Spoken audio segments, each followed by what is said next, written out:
Muy buenos días, tardes o noches. Les habla Vita Giliberti, estudiante de la Universidad Arturo Michelena, y el día de hoy les voy a presentar para la materia máquinas eléctricas los motores de inducción. Comencemos. Bien, vamos a definir con pocas palabras lo que es el motor de inducción. Básicamente es un conjunto de devanados de amortiguamiento. Es importante recalcar la palabra trifásico, que es el campo que estamos trabajando, la parte trifásica, en corriente alterna. Y son dos tipos, los síncronos y los asíncronos. Los síncronos son aquellos cuyo el estator produce una velocidad electromagnética igual a la velocidad de giro del rotor. En cambio, los asíncronos, que es lo que estamos hablando el día de hoy, que también se puede denominar como motor asíncrono o motor de inducción, que son aquellos cuya la velocidad del rotor no tiene nada que ver con la velocidad de giro del campo magnético que produce el estator. Por lo tanto, profundizaremos a lo largo de este video sobre el motor de inducción con dibujitos, etcétera, etcétera, etcétera, para que se vea más bonito. Por lo tanto, comencemos. Bien, los motores de inducción, en su definición básica, son un tipo de motor de corriente alterna en la que la corriente eléctrica del rotor necesaria para producir torsión es inducida por inducción electromagnética del campo magnético de la bobina del estator.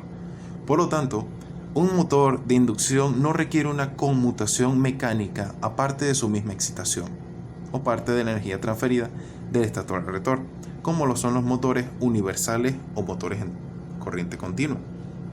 Aquí vemos unas fotitos sobre unos ejemplos de cómo es el motor de inducción, unos modelos en 3D, y lo tenemos en diferentes panoramas. En esta figurita de aquí muestra al motor de inducción con los devanados del estator, sin el rotor adentro. Y bueno, aquí vemos una grafiquita de cómo es, en dónde se ubica el estator, dónde se ubica la bobina y el rotor, etcétera. Hay que hablar sobre los diferentes tipos de rotores de motores de inducción, que son dos: el rotor de jaula de ardilla o rotor de jaula, y el otro denominado como rotor de devanado o bobinado. Vamos a empezar con el primero, el de jaula de ardilla, los cuales constan de una serie de barras conductoras dispuestas dentro de ranuras labradas en la cara del rotor y en cortocircuito en algunos de sus extremos mediante grandes anillos de cortocircuito. Se llama así como rotor de jaula de ardilla porque los conductores parecen unas ruedas de ejercicio donde corren los distintos roedores. Este rotor no está aislada eléctricamente del rotor de hierro laminado porque la tensión que se induce en ella es muy baja, y además la resistividad del hierro es más alta que la del aluminio, y además las barras de aluminio con las que están hechas, tal como están situadas respecto a las chapas de hierro, favorecen que la corriente inducida circule por ellas y no salte de chapa en chapa de hierro, ya que representa una resistencia mayor. Como podemos ver aquí, les puse la fotito del rotor en forma de jaula de ardilla. Por lo general, las tres fases de los devanados de rotor están conectadas en estrella, forma de estrella, y los extremos de los tres alambres del rotor están unidos a los anillos rozantes en el eje del rotor. Los devanados del rotor están en cortocircuito por medio de escobillas montadas en los anillos rozantes. Ahora pasaremos al siguiente rotor, que es el rotor de bobinado, cuyo propósito inicial es la de evitar las fuertes corrientes en el estator durante el arranque del motor, las cuales son inevitables cuando es de jaula de ardilla. Los motores de rotor bobinario se conectan para arrancarlo a resistencias exteriores. Esto limita la corriente en el estator y a medida de que el motor acelera, se va reduciendo hasta dejarlas en cortocircuito, alcanzando el régimen de velocidad máximo, y el comportamiento es entonces igual al de jaula de ardilla. Hay que destacar que en cualquier motor asincrónico de cualquier clase, la tendencia de la velocidad de rotación es la de acercarse a la velocidad de sincronismo, que es la que determina la frecuencia de suministro, la cual llega a ser muy próxima a ella con el motor sin carga mecánica cuando se trata en vacío. A medida que la carga mecánica se aumenta, la velocidad de giro se reduce, alejándose algo de la de sincronismo, y así se llega a superar un máximo cual se separaría. El grado de diferencia entre la velocidad real con carga con la de sincronismo depende de la magnitud de la carga mecánica y se le denomina deslizamiento. Aquí tenemos una foto de 3 partes con el devanado trifásico, y podemos ver los 2 tipos de rotores que acabamos de hablar, más detallado. Por lo tanto, a continuación vamos a hablar de los términos a los que nos acabamos de referir. Hablando trifásicamente, si nosotros aplicamos un conjunto trifásico de voltajes al estator, va a fluir en él un conjunto trifásico de corrientes. Estas corrientes van a producir un campo magnético BS que gira en sentido contrario a las manejillas del reloj. Por lo tanto, la velocidad de rotación del campo magnético está dada por la fórmula de N sincrónico. Como vamos a ver en pantalla la fórmula, donde Fe se trata de la frecuencia del sistema en Hertz y P es el número de polo en la máquina. Este campo magnético giratorio BS pasa sobre las barras de rotor e induce un voltaje en ellas. Aquí tenemos una fotito donde indica el voltaje inducido máximo, que es esa W. Por lo tanto, el voltaje inducido en cierta barra del rotor está dada por esta fórmula de E inducido o del voltaje inducido, donde la P pequeña es la velocidad de la barra en relación con el campo magnético, B es el vector de densidad de flujo magnético y L es la longitud del conductor en el campo magnético. Lo que produce el voltaje inducido en la barra del rotor es el movimiento relativo del rotor en comparación con el campo magnético del estator. La velocidad de las barras superiores del rotor en relación con el campo magnético es hacia la derecha. Por lo tanto, el voltaje inducido en las barras superiores va a ir hacia afuera, dependiendo del punto de vista de donde estemos, mientras que el voltaje inducido en las barras inferiores va a ir hacia adentro. Por lo tanto, tiene como resultado que la generación de un flujo de corriente hacia afuera de las barras superiores y hacia adentro de las barras inferiores, puesto que el ensablado del rotor es inductivo, la corriente pico del rotor está detrás del voltaje pico del rotor. Aquí vemos una foto en la cual el voltaje del rotor produce un flujo de corriente en el rotor que está en retraso con el voltaje debido a la inductancia del rotor. Aquí lo hemos señalado. Hay que hablar sobre el flujo de la corriente, en la cual se produce un campo magnético en el rotor BR. Por último, puesto que el par inducido en la máquina está dado por el torque inducido. Como podemos ver, esa K es de constante y BR es ese campo magnético en el rotor, justamente. El par resultante va en sentido contrario a las manecillas del reloj. Debido a esto, porque el par inducido en el rotor va en sentido contrario a las manejillas del reloj, el rotor acelera en esa dirección justamente. Si el rotor del motor de inducción gira a velocidad síncrona, entonces las barras del rotor estarán estacionarias en relación con el campo magnético y no habrá ningún voltaje inducido. Si el voltaje inducido fuera igual a 0, entonces no habría corriente en el rotor y no habría campo magnético en su parte. Sin embargo, sin el campo magnético en el rotor, el par inducido sería 0 y el rotor reduciría su velocidad como resultado de las pérdidas por fricción. Por lo tanto, un motor de inducción puede acelerar hasta llegar cerca de la velocidad síncrona, pero nunca puede llegar exactamente a ser igual.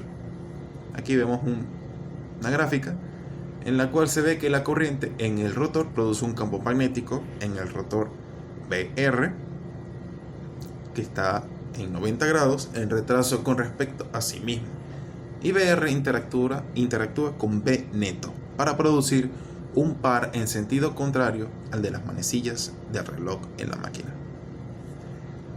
Ya que la conducta de un motor de inducción dependerá del voltaje y corriente del rotor, vamos a hablar de la velocidad relativa, de los cuales hay dos términos que se utilizan para definirlo. El primero es la velocidad de deslizamiento, que se define como la diferencia entre la velocidad síncrona y la velocidad de rotor.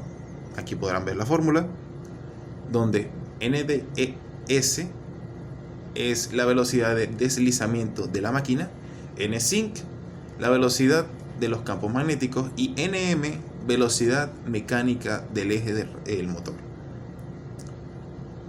El otro término que se utiliza para describir el movimiento relativo es el de deslizamiento, que es igual a la velocidad relativa expresada como una fracción de la unidad o porcentaje. Aquí podemos ver la fórmula y hay dos casos, que si el rotor gira a velocidad síncrona, esto será que S va a ser igual a 0, y si el rotor está estacionario o en reposo, S va a ser igual a 1. Todas las velocidades normales del motor caen dentro de estos dos límites. Se puede expresar la velocidad mecánica del eje del rotor en términos de la velocidad síncrona y del deslizamiento, muy útil para deducir el par del motor de inducción y las relaciones de potencia de esta manera, despejando NM. Ahora pasaremos a lo que es el funcionamiento del motor de inducción. Para hablar sobre el funcionamiento del motor asincrónico o inducido, pero principalmente hay que hablar sobre el principio de inducción mutua de Faraday, ya que funciona en base a eso. Bien, aquí tienen la fórmula que dice: un circuito recorrido por una corriente variable genera siempre fuerzas electromotrices inducidas en un circuito cercano. Básicamente lo que es la inducción mutua. Esta fórmula viene de que si hacemos circular una corriente trabajando con dos circuitos, obviamente, por el circuito 1, este va a generar un campo magnético. Por lo tanto, va a hacer que aparezca un flujo en el circuito 2.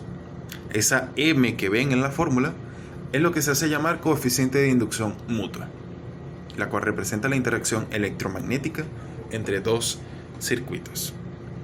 Ahora sí podemos comenzar hablando del funcionamiento.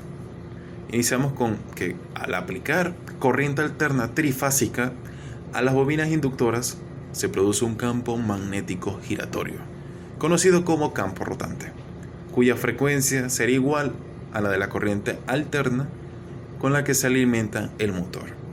Ese campo magnético giratorio se obtiene con tres devanados desfasados entre sí 120 grados, acoplados dependiendo en estrella o en triángulo, y conectados a un sistema trifásico de corriente alterna. En caso de que por el arrollamiento polifásico del estator del motor de una máquina síncrona circula una corriente de pulsación, y si hay tanta cantidad P de pares de polos, se originará un campo magnético giratorio de P, de una cantidad P de pares de polos, y que giran a una velocidad W sobre P, que es el teorema de Ferrari, básicamente. Por lo tanto, si el campo tiene distribución senoidal, vamos a tener la siguiente fórmula que ven en pantalla.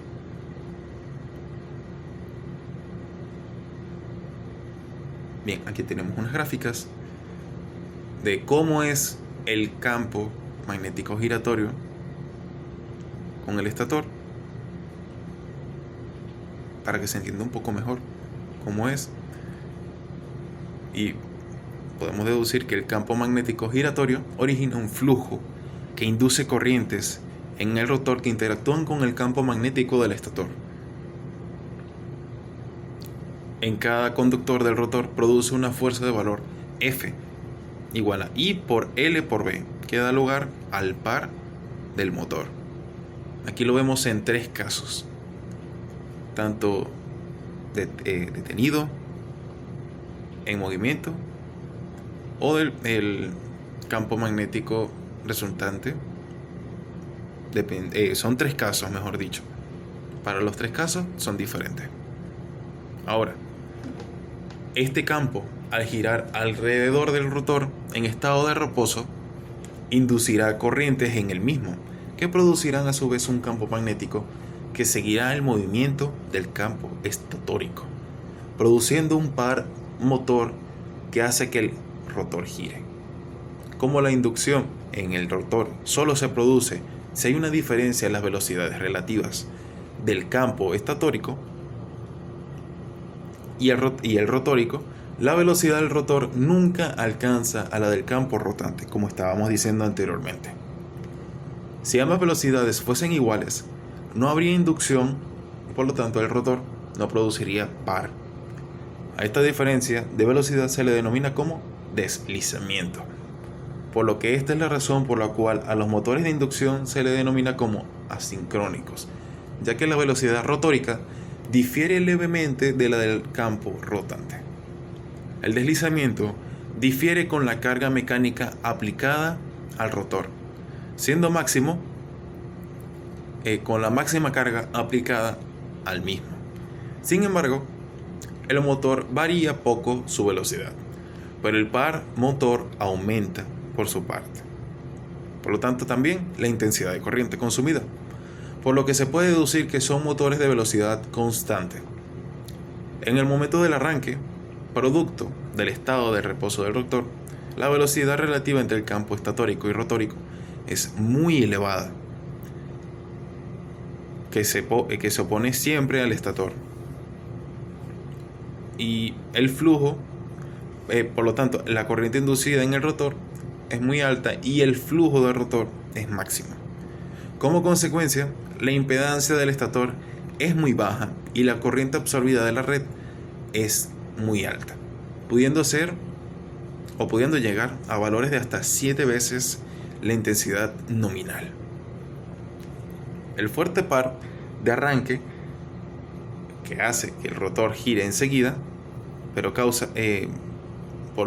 por consecuencia causa bajones de tensiones abruptas y momentáneas que se manifiestan sobre toda la máquina y puede producir daños en equipos electrónicos y sensibles.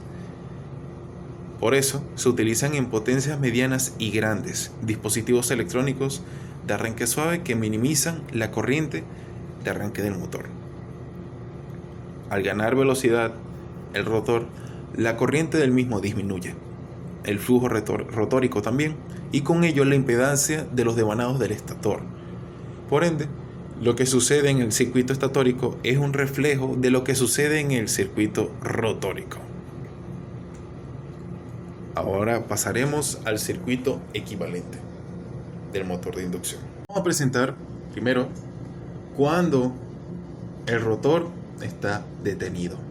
Aquí podemos ver una gráfica de cómo sería el circuito equivalente cuando está detenido, en un instante de cuando está detenido. Aquí podemos ver que la inducción se produce por un campo magnético de amplitud constante y giratorio en el espacio, que es la fuerza electromotriz de movimiento o FEM. En el trafo, esta fuerza electromotriz se produce por un campo alternativo fijo en el espacio, que es la FEM de transformación. Aquí esa F que pueden ver en la pantalla es la frecuencia de la corriente estatórica. NM, que NM lo denominamos como velocidad mecánica, va a ser igual a 0 en este caso en particular. S también, por lo tanto las frecuencias van a ser iguales. Aquí podemos ver que el voltaje 1 es la siguiente. Y la tensión entre esos transformadores, la siguiente que ven en pantalla. O sea, estas son las dos fórmulas que predominan en este circuito como tal. Ahora, pasando al rotor en movimiento, primordialmente vemos este circuito equivalente, pero voy a pasar a uno más común, que es este que ven en pantalla, donde la frecuencia se reduce a SF. O sea, ya actúa el deslizamiento allí, y la fuerza electromotriz del rotor a SE2, ya que disminuye la velocidad relativa entre el campo giratorio y el rotor.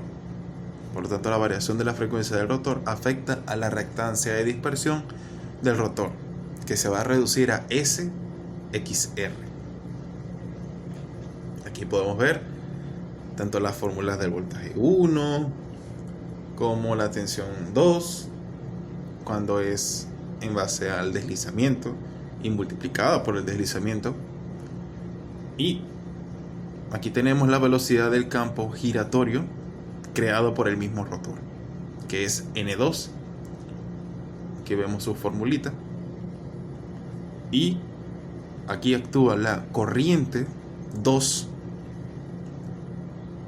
que es la siguiente fórmula, donde la ventaja de tener la tensión aplicada en E2 del rotor detenido se puede reflejar del rotor al estator utilizando la siguiente expresión, donde A es la relación de vueltas. En los libros más que todo lo denominan así. Y se puede eliminar el transformador ideal quedando como I2R como la siguiente fórmula. Así, de esta manera vamos a pasar al circuito resultante de esa eliminación. Como pueden ver en la resistencia que está del lado derecho, ese R2S ha de corresponder a la suma de la potencia debida a la de resistencia del rotor R2 y la potencia mecánica producida por el motor.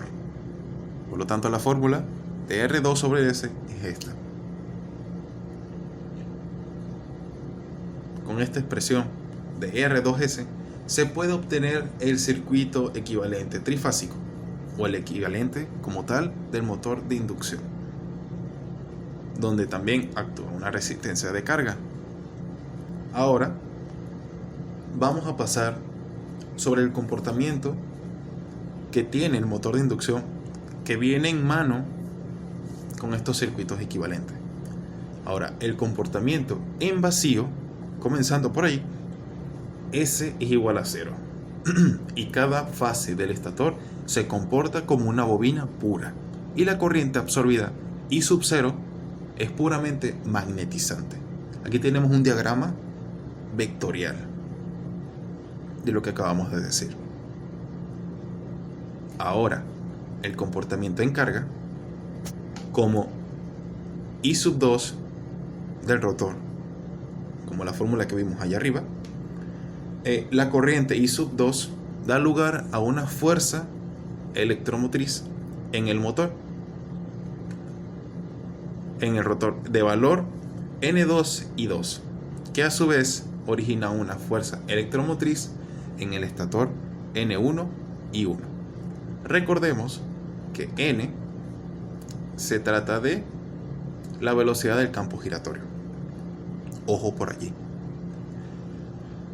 Por lo tanto, el flujo de la máquina debe seguir siendo el mismo, pues el flujo que vemos en pantalla, que es K por S1, eso dividido por F1, y ninguno de los valores cambia, las fuerzas electromotrices deben ser tal que originen los flujos que su resultante sea phi.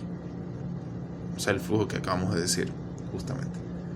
Pero respecto al funcionamiento con el rotor parado, ahora al ser S muchísimo menor a 1, el coseno de phi, el coseno de 2 phi, mejor dicho, es muy superior. Aquí tenemos la fórmula del coseno de phi por 2, de lo cual se deduce que la corriente con el motor en carga es menor que la del arranque. Y aquí tenemos su diagrama vectorial. Ahora vamos a pasar al último punto de qué se trata, para qué sirve esto para un ingeniero electrónico. Punto final para concluir este video. Este último punto a tratar sobre la importancia que tienen estos motores de inducción en la ingeniería como tal electrónica. Fuera de ese campo, los motores de inducción lo vemos en nuestros instrumentos diarios, de la vida diaria mejor dicho, porque es un motor que está presente ya sea en un refrigerador, en un aire acondicionado, una bomba, un reloj, etc. Es muy importante, ya que sin ellos no puede haber ese funcionamiento, ese desarrollo como tal para que funcione la máquina que estamos utilizando. Y por la parte del ingeniero electrónico, está muy presente en la robótica móvil, en los elevadores, grúas, taladros, autos eléctricos. Se está viendo mucho en los autos Tesla, mejor dicho, para ser más actual. Y hay que tomarlo como que es muy importante en nuestra carrera, ya que es un pilar para que esa máquina que nosotros estemos desarrollando o estemos, en este caso, intentando reparar, funcione bien. Aunque otra característica que vemos mucho, que a pesar de que el motor funcione con un medio eléctrico, ya sea un enchufe, etc., también se puede utilizar un método que se llama variador de frecuencia, que es justamente para cambiar la velocidad de ese motor. Y es una herramienta muy buena que se utiliza en transporte, en el mismo transporte, bombas, ventilador, máquinas, herramientas, etc. Y este motor es un elemento muy bueno, ya que es capaz de lo que hablé anteriormente, de generar un par de motor constante. Además de que no es, si no me equivoco, muy costoso, es accesible para la mayoría de personas, es fiable y no vibra tanto. Eso es lo bueno. Pero como toda cosa buena tiene su cosita mala, o desventaja mejor dicho, que es que podemos conseguir una baja densidad en potencia o un posible riesgo de sobrecarga, o también se denomina como bajo par de arranque. Por lo tanto, es muy importante en la carrera de nosotros incluir sus conocimientos, ya que lo veremos en la industria o en los distintos campos que nosotros ejerzamos a futuro. Y es importante conocer este tema, ya que es como el pilar para el funcionamiento de nuestras máquinas. Entonces eso ha sido todo por hoy. Espero que le haya gustado, profesora. Y bueno, cualquier cosita, siempre a la orden. Y espero que le haya gustado, de verdad. Este ha sido el video. Y que pase buenos días, buenas noches o buenas tardes.